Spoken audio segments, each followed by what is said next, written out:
Big B bachelor ആയിരുന്നു, Sagar alias ജാക്കിയും bachelor ആയിരുന്നു, അൻവറും bachelor ആയിരുന്നു. ഇവരെല്ലാവരുടെയും പുറകിൽ മറ്റൊരു ബാച്ചിലർ ആണ്. And the big bachelor is back with a big bang, the one and only Amal Neerad. ഞാൻ പോലും ആലോചിച്ചിട്ടുള്ളതൊരു കാര്യമാണ് ഇവരെല്ലാവരും ബാച്ചിലേഴ്സ് ആയിരുന്നു എന്നുള്ള കാര്യം. ബിഗ് ബി, സാഗർ ഏലിയാസ് ജാക്കിയും അൻവറും ഒക്കെ പുതിയ കണ്ടുപിടുത്തമാണ് എന്തായാലും. അമലിന്റെ ഫിലിമിൽ നായകന്മാരൊക്കെ ബാച്ചിലേഴ്സ് ആവുന്നതുകൊണ്ട് കല്യാണം കഴിച്ചവരൊന്നും ഇഷ്ടമല്ലേ? പക്ഷെ ഞാൻ പറഞ്ഞപ്പോഴാണ് അങ്ങനത്തെ ഒരു കോയിൻസിഡൻസും കൂടെ ഉണ്ടല്ലോ എന്ന് ആലോചിച്ചു. Amal as a bachelor, tell me, bachelor life എപ്പോഴും പാർട്ടിയാണ് അമലിന്റെ? അങ്ങനെ എപ്പോഴും പാർട്ടി ആയിരിക്കില്ലല്ലോ ഒരാളുടെ ലൈഫ്. അപ്പൊ എന്റെ ബാച്ചിലർ ലൈഫ് കുറച്ച് ലോങ് ആൻഡ് ബോറിംഗ് ആണ്. Most of the time I am working on whatever which I am doing. സുഹൃത്തുക്കളായിട്ട് ഇരുന്ന് സംസാരിക്കും, കത്തിയടിക്കും, അതൊക്കെയാണ്. അതിൽ കൂടുതൽ മാക്സിമം അത്രയൊക്കെയാണ് എന്റെ ഒരു ലൈഫ്. കൂൾ ബാച്ചിലർ ആണോ ക്രോണിക് ബാച്ചിലർ ആണോ? I think I M A chronic bachelor. എന്താ ഡിഫറൻസ്? അല്ല, ക്രോണിക് ബാച്ചിലർ എന്ന് പറയുന്നത് അതൊരു എന്റെ ഒരു പ്രായവും കാര്യങ്ങളും ഒക്കെ ആയിട്ട് ഞാനൊരു ബാച്ചിലറായിട്ട് നിൽക്കുന്നുണ്ടെങ്കിൽ അതൊരു ക്രോണിക് ബാച്ചിലർ തന്നെ. Well, let's start the show. Star jam എന്ന ഷോയിലേക്ക് ഞാൻ അമൽ നീരദിനെ സ്വാഗതം ചെയ്യുന്നു. Thank you. ഇത്രയും കാലമായിട്ട് അമൽ നീരദ് ഒരുപാട് ഇന്റർവ്യൂസ് അറ്റൻഡ് ചെയ്തിട്ടുണ്ട്. മതി ഈ ചോദ്യം എന്നോട് ചോദിക്കണ്ട എന്ന് തോന്നിയിട്ടുള്ള ഒരു ക്വസ്റ്റൻ എന്താ? ദയവേത് സ്ലോ മോഷനെ കുറിച്ച് ചോദിക്കരുത്. ഞാൻ ചോദിക്കുന്നില്ല, ബട്ട് എന്താണ് കേട്ട് മടുത്ത ആ ചോദ്യം എന്താ? അതൊരു ബോറിംഗ് ചോദ്യമാണ്, അതൊരു ക്ലീഷയാണ്. എന്നെ സംബന്ധിച്ച ചോദ്യം എന്നുള്ള രീതിയിൽ ബോറിംഗ് ആണ്. ശരി, ഒന്നുകിൽ ഞാൻ നന്നാകണം അല്ലെങ്കിൽ ചോദിക്കുന്ന ആള് നന്നാവണം എന്ന് പറയുന്ന അവസ്ഥയിലെത്തിരിക്കുന്ന ചോദ്യമാണ്. അപ്പൊ ചോദിക്കുന്ന ആള് നന്നാവോ? അതായത് സ്ലോ മോഷന്റെ കാര്യത്തിൽ അമൽ നീരദ് നന്നായോ? നന്നാവില്ല. ഇത് സ്റ്റാർ ജാം ആണ്. Let's start the show. Ton കണക്കിന് fun. Star Jam with RJ Sean. Bachelor പാർട്ടിയിലെ സോങ്സ് ഞാൻ പ്ലേ ചെയ്യാൻ പോകണം. എന്റെ കൂടെ ബാച്ചിലർ പാർട്ടിയുടെ ഡയറക്ടർ ഉണ്ട്. He's Amal Neerad. Are you ready? Ready. Song number 1.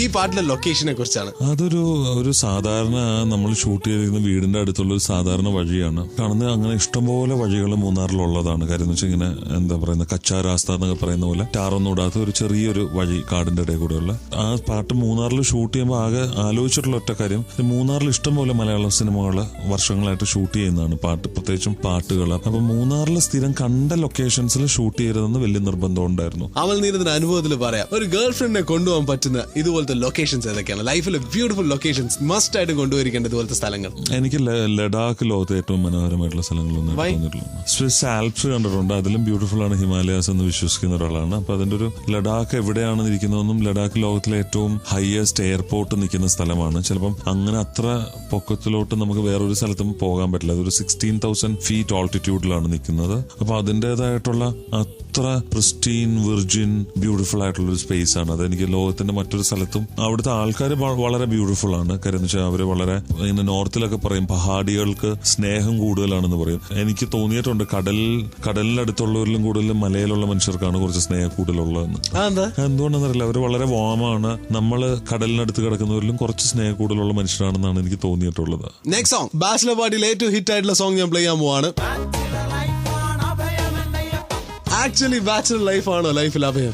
ഈ സിനിമയുടെ തുടക്കം തന്നെ നമ്മൾ എഴുതി കാണിക്കുന്നുണ്ട്. ഈ സിനിമയിൽ ഇതിലെ ക്യാരക്ടേഴ്സ് സംസാരിക്കുന്നതും ക്യാരക്ടേഴ്സ് ചെയ്യുന്നതും അവർക്ക് അവരുടെ സർക്കംസ്റ്റൻസിൽ ചെയ്യാനും സംസാരിക്കാനും തോന്നുന്ന കാര്യങ്ങളാണ്. അത് ഈ സിനിമയുടെ സംവിധായകനോ ഇതിന്റെ റൈറ്റേഴ്സിന്റെ ഐഡിയോളജി ആയിട്ട് ബന്ധമുള്ള ഒരു കാര്യങ്ങളുമല്ല. ഒരുപാട് കാലം ഒരു ബാച്ചിലർ ആയി കഴിഞ്ഞു കഴിഞ്ഞാൽ സമൂഹം ചോദിക്കുന്ന ഒരു ചോദ്യമുണ്ട്, എന്താടാ കല്യാണം കഴിക്കുന്നില്ലേ? ഈ ചോദ്യം എത്ര തവണ കേട്ടു? എന്റെ അടുത്ത് അങ്ങനെ ചിലപ്പോ അങ്ങനെ സമൂഹം ചോദിച്ചിട്ടേ ഇല്ല. ചിലപ്പോ എന്നെ കണ്ടിട്ട് ചോദിക്കാനുള്ള പ്രപ്പോസലായിട്ട് വീട്ടിൽ വന്നിട്ടില്ലേ പെൺകുട്ടികളെ? ഒരിക്കലുമില്ല. ഈ സോങ് അമലിന് വേണ്ടി ഡെഡിക്കേറ്റ് ചെയ്യും? എനിക്ക് വേണ്ടി ഡെഡിക്കേറ്റ് ചെയ്യാവുന്നതാണ്. ഒരു രീതിയിൽ വലിയ അഭയമാണെന്ന് തോന്നുന്നു. എല്ലാ ആണുങ്ങളും ബാച്ചിലറായി ജീവിക്കാൻ സത്യത്തിൽ ഇഷ്ടപ്പെടുന്നു, ബാച്ചിലറായി മാത്രം ജീവിക്കാൻ സത്യത്തിൽ ഇഷ്ടപ്പെടുന്നു. എനിക്കറിയാവുന്ന കുറെ പെണ്ണുങ്ങൾക്കും അത് തന്നെയാണ് സന്തോഷം. ആൻഡ് ഇത് ടൺ കണക്കിന് ഫൺ.